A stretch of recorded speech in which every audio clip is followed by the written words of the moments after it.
غلام عباس یہ سوال کرتے ہیں، کیا حمل والی عورت کے لیے روزہ چھوڑنا جائز ہے؟ اگر جائز ہے تو ایک روزے کا کتنا فدیہ ادا کرے گی؟ دیکھیں، حاملہ عورت کے لیے روزہ چھوڑنے کی اجازت تو ہے شریعت میں۔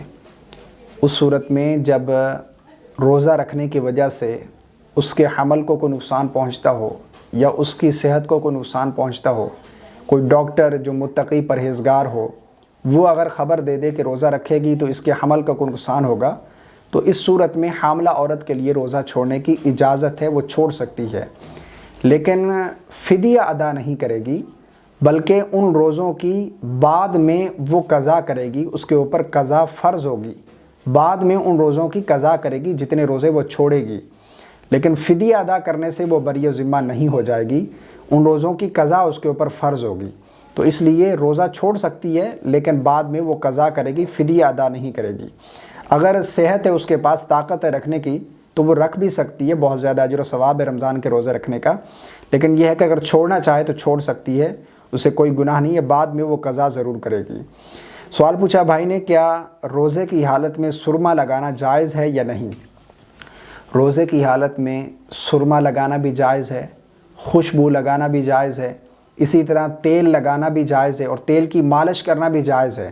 بعض سوال یہ پوچھے جاتے ہیں کہ سر میں تیل کی مالش کر سکتے ہیں؟ بلا کراہت جائز ہے۔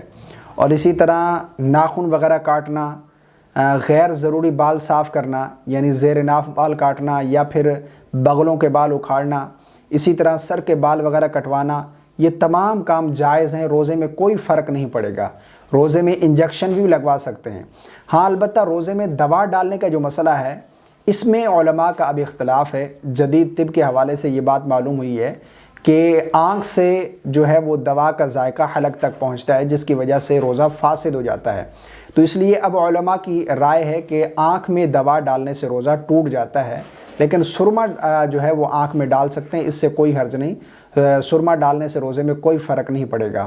باقی دوا ڈالنے سے بچنا چاہیے، کیونکہ علماء کا اختلاف ہے، ہو سکتا ہے اس سے روزہ فاسد ہو جائے۔ تو اس لیے اگر کوئی بہت زیادہ مجبوری ہے، بہت زیادہ مجبوری، آنکھ میں اتنی تکلیف ہے کہ برداشت نہیں ہو سکتی، تو اب دوا ڈال لیں، لیکن اگر کوئی ضرورت نہیں ہے زیادہ تو بچنا بہتر ہے، کیونکہ اس سے روزہ ہو سکتا ہے، بعض علماء کی رائے کہ فاسد ہو جاتا ہے۔